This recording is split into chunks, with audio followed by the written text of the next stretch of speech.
کچھ لوگ اپنے آپ کو انسان نہیں فرشتہ سمجھتے ہیں۔ ان کے کام بھی فرشتوں جیسے ہوتے ہیں، یعنی دوسروں کے گناہوں اور برائیوں کا حساب رکھنا۔ پریشانی میں مذاق اور خوشی میں طعنہ مت دو، کیونکہ اس سے رشتوں میں موجود محبت ختم ہو جاتی ہے۔ گفتگو میں بے احتیاطی رشتوں کو کچل دیتی ہے۔ آپ کے الفاظ آپ کا عکس ہوتے ہیں۔ بعد میں وضاحتیں دینے سے کچھ بھی حاصل نہیں ہوتا۔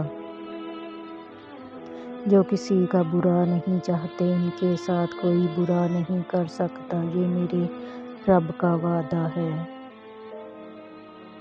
اپنی آواز کی بجائے اپنے دلائل کو بلند کیجیے۔ پھول بادل کے گرجنے سے نہیں، برسنے سے اگتے ہیں۔ خوشی انسان کو اتنا نہیں سکھاتی جتنا غم سکھاتا ہے۔ دوزخ میں لے جانے والی دولت سے وہ غریبی ہی بہتر ہے جو جنت کی راہ پر چلا دے۔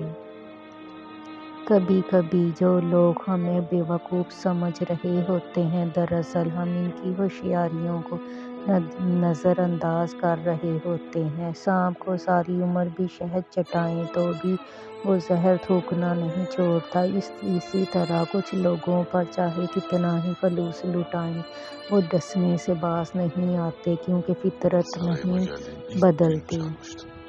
سیانے کہتے ہیں، اپنی زندگی کی کتاب صرف مخلص لوگوں کے سامنے کھولیے، باقی سب تو بس جاننے کا تجسس رکھتے ہیں۔ جھوٹے انسان کی اونچی آواز سچے انسان کو خاموش کرا دیتی ہے، لیکن سچے انسان کی خاموشی جھوٹے انسان کی بنیاد ہلا دیتی ہے۔ ان لوگوں کے ساتھ تو گزارا ہو سکتا ہے جن کی طبیعت خراب ہو، مگر ان کے ساتھ نہیں جن کی تربیت خراب ہو۔